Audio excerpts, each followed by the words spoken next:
Всем привет! Сегодня будет сборка для нашего подписчика на невероятно крутой базе Neo 80 от компании OLAB. И она будет очень тихой. А вы на канале Домашний обзор. И мы начинаем.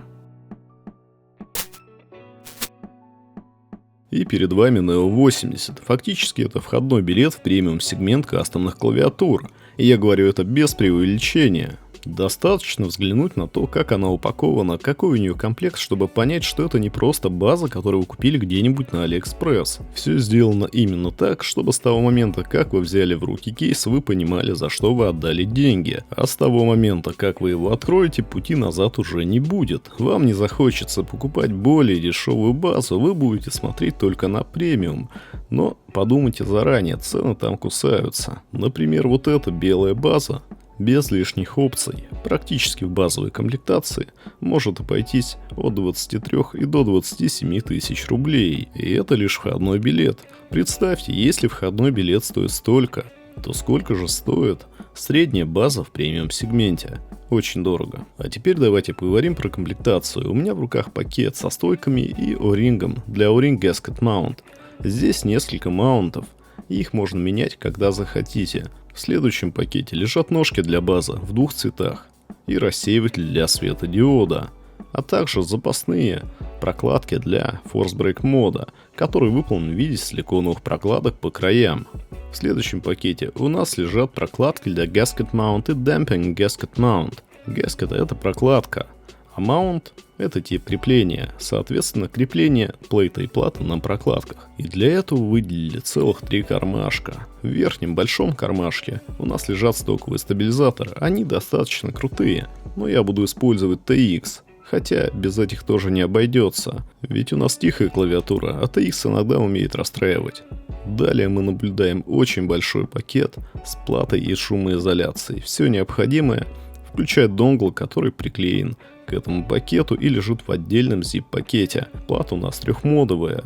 Подключение по Bluetooth, 2,4 ГГц вместе с донглом и проводной режим. И естественно она Hot Swap. Хотя в премиуме, я думаю, больше будет цениться пайка. Но пайка не так популярна, к сожалению. Дальше у нас идет прокладка и еще один большой пакет с поликарбонатным плейтом. Хотя плейтов у Neo огромное количество, вы можете выбрать любой: алюминиевый, карбоновый, FR4 текстолитовый или же поликарбонатный. Каждый плейт имеет свои особенности, и нельзя сказать, что один хуже, а другой лучше. Они просто разные. А теперь настало время вскрыть базу и убедиться, что она новая. Как определить новую Neo 80? Как минимум по наличию прозрачной пленки на самой базе. Если она отсутствует, это повод задуматься, а не собирали ли на этой базе уже какой-нибудь кастом. Поэтому будьте бдительными. Обмануться в премиум сегменте будет обиднее, чем купить бракованную GMK67 с AliExpress, за которую вам хотя бы вернут деньги. А здесь все зависит от добросовестности и честности посредника, но, к сожалению, посредники в основном у нас почему-то ни за что не хотят отвечать, а деньги брать любят. Но об этом я думаю в другом ролике. И давайте вернемся к нашей Neo 80. Как вы видите, она абсолютно белоснежная, ведь подписчик хотел именно белую Neo 80 и нашел всего лишь один лот с ней, именно в такой комплектации. Хотя PVD бэкплейта не помешал бы, ведь вы на этапе закупки можете выбрать абсолютно любую конфигурацию. Вскрывается она довольно легко, так как здесь быстро съемные крепления, и в отличие от бюджетных клавиатур она вскрывается очень легко. Давайте теперь посмотрим на обработку. То, о чем так любят говорить, она здесь идеальна. Идеально почему? Потому что используется какой-то особенный алюминий? Нет. Нет, дело не в этом. Металл абсолютно везде одинаковый, я не устану это повторять в каждом своем ролике. Все дело в обработке, в станках, в людях, которые налаживают данные станки, в инструменте, который используется в данных станках. Здесь все налажено идеально, используется хороший инструмент, и за счет этого обработкой можно только любоваться. И это еще один пункт, за что вы отдаете большие деньги. Мы убираем нижнюю шумоизоляцию и видим bottom case. Все базы Neo и вообще продукция OLAB довольно технологична. Здесь мы видим просто идеально ровную белую поверхность bottom кейса. Аккумулятор и электроника скрыты под бэкплейтом. и нашему взору предстает только красивый кейс и небольшое магнитное крепление, ведь плата крепится именно на магните, вам не нужно ничего прикручивать. Просто кладете плату в bottom case и все работает. Нужно что-то поменять, поднимайте плату. И это вы будете делать легким движением руки. А теперь давайте взглянем на плату. На самом деле это настолько крутой продукт, что здесь нельзя к чему-то придраться. Я даже не могу придраться к упаковке, так как она довольно крутая, и мне она нравится. А удовольствие начинаешь испытывать еще до момента использования, на этапе сборки и распаковки, просто понимая, какое внимание люди уделяют мелочам. Что же касается платы, у нас есть два слоя шумоизоляции. Один слой под плейт и второй под свитчи. Соответственно, это все, что нам нужно. Потом перед нами предстает плата. Что про нее можно сказать? Она идеальна. Имеется логотип Neo, 4 светодиода для подсветки символа и светодиода для подсветки клавиш. И, естественно, переключатель режимов. Включить-выключить. Проводной-беспроводной. Сзади мы видим магнитный разъем и hot-swap сокеты от Keil. Посмотрите, как здесь много hot-swap сокетов. Как вы думаете, зачем они? Правильно. Здесь мультираскладка. Вы можете сделать NCI, либо ISO раскладку, поставить 7U пробел, либо 625U. В этом сегменте у вас всегда будет выбор. Теперь давайте перейдем к плейту. Плейт у нас поликарбонатный, упакован тоже в красивый пакет с логотипом Neo. Давайте посмотрим на него поближе. У него есть флекс-каты сбоку, и в принципе он довольно хорошо флексит. Поэтому отличный флекс нам обеспечен. Плейт, естественно, с мультираскладкой и под PCB маунт стабилизатора. И давайте перейдем к стабилизаторам. Я буду использовать стабилизатор ATX AP Clip-In. AP расшифровывается как Almost Perfect. То есть они в принципе идеальны. Но у ATX есть одна маленькая особенность. Почему-то гремит пробел. Причем на всех 7U или 625U. Эта проблема проявляется периодически на разных сетах стабилизаторов по-разному. При том, что скоба идеально ровная. Поэтому на пробеле я буду менять стабилизаторы на родные и делать Holy Mod. А в остальном TX сработали идеально. Давайте смажем их. Начнем с хаусинга. Как смазывать хаусинг? Берем смазку Crytex 205G0, либо MCG 111, которую использую я. Немного смазки на кисточку и смазываем весь хаусинг по периметру. Это несложно. Не оставляйте много смазки внутри, смотрите, чтобы не было комков. Удаляйте лишнюю кисточкой и не будет никаких проблем, так как в случае оверлюба вся смазка вытечет прямо на плату. И это тоже не очень хорошо. Таким образом я смажу все хаусинги.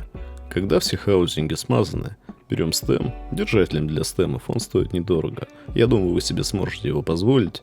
Кисточку, немного той же смазки на кисточку и смазываем весь стем по периметру. Опять же, не оставляйте комков. Делайте все аккуратно, чтобы не было оверлюба.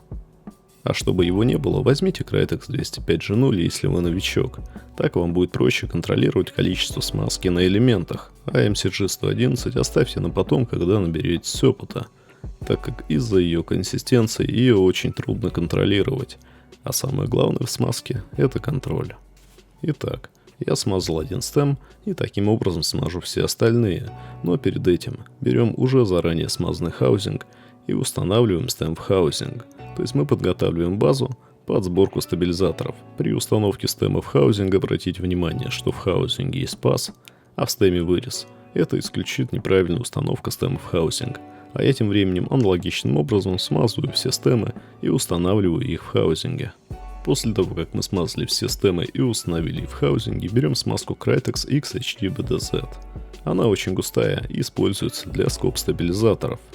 Берем скобу, смазку Crytex XHDBDZ и начинаем наносить на скобу.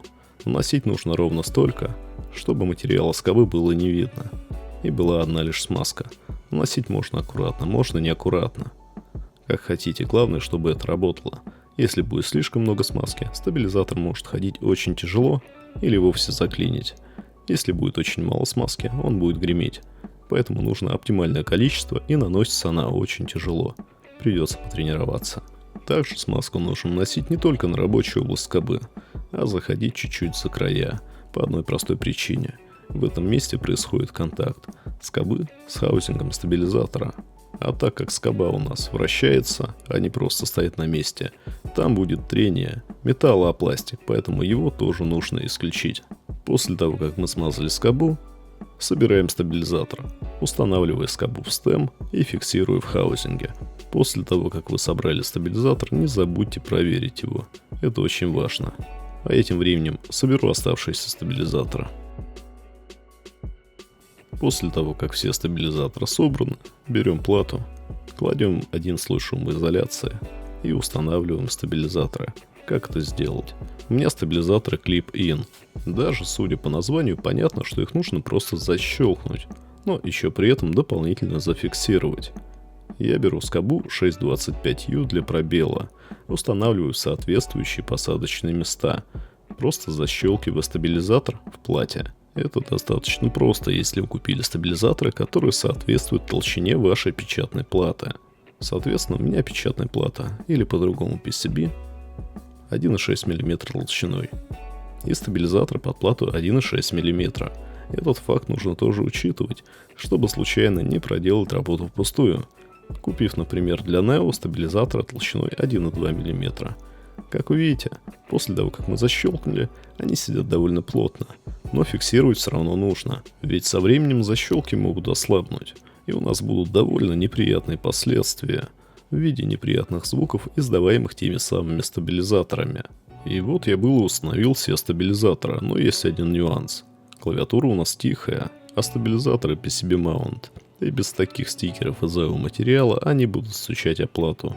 А нам это не нужно. Остальные стабилизаторы имеют слой шумки под стемом, кроме пробела, поэтому обращайте на это внимание, если не хотите лишних звуков или собираете тихую клавиатуру на такой базе. После того, как все стабилизаторы установлены, как я уже говорил, их нужно зафиксировать. Отрываем один фиксатор и устанавливаем место крепления. Нижняя защелка. Там есть небольшая прорезь, куда мы устанавливаем и утапливаем данный фиксатор. После этого защелка будет зафиксирована, и стабилизаторы будут сидеть крепко довольно долгое время. И таким образом я фиксирую все стабилизаторы. А смазку свечи Акафери я, к сожалению, не успел заснять из-за задержек поставки базы. Ее задержали примерно на 1 месяц, и мне пришлось смазывать свечи заранее, чтобы уложиться в срок. А теперь давайте соберем клавиатуру. Для начала установим второй слой шумоизоляции, установим плейт и установим свечи. Свечи были выбраны Акафери, они оптимально подошли по силе нажатия и тишине подписчику. Как вы можете видеть, свечи все смазаны, хоть я это и не успел заснять. Все свечи без исключения смазаны вручную. Стемы и хаузинги с маской MCG111, а пружины маслом Krytex 105G0. И приступаем к установке. Для начала я установлю свечи по краям, зафиксируя плейт, а после этого начну устанавливать основной объем свечей в плейт. Лучше делать это на столе. Меньше флекса, меньше вероятности что-то повредить. И заодно зафиксируем плейт. После того, как все свечи установлены, распаковываем заветный пакетик. Там лежат ножки и рассеиватель. Нам на данный момент нужен рассеиватель, ведь мы хотим красивую подсветку значка. Он лежит в самом низу и представляет из себя небольшой цилиндр. Устанавливается он очень легко. Просто вдавить его в плейт до светодиодов, и все готово. Рассеиватель установлен. И так совсем. Базу собирать одно удовольствие. Дальше нам нужно открыть следующий пакетик и выбрать тип маунта, который мы будем использовать. Я подумал, что неплохо было бы использовать Damping Gasket Mount. Поэтому я оставил эти небольшие прокладочки, которые буду устанавливать в плату. Вернее, в соответствующие пазы на плате. Как сейчас на экране. Они устанавливаются также очень легко. И это не занимает много времени. И после этого нужно начинать собирать базу. Для начала установим ножки. Я думаю, на белой базе белые ножки будут смотреться просто идеально. Они на самоклеющейся основе, поэтому приклеиваем сразу точно. Второго шанса, возможно, у вас не будет. Потому что адгезия очень хорошая. После того, как ножки приклеены, остается дело техники.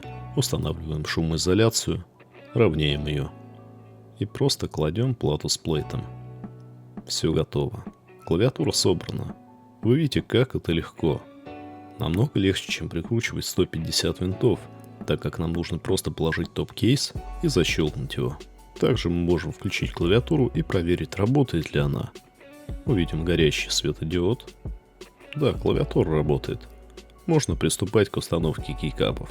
А для премиальной базы мы взяли премиальные кейкапы от компании GMK. Цена данных кейкапов доходит до 18 тысяч рублей с небольшими доп. Клавишами, которые стоят половину стоимости данного сета. Это довольно дорого.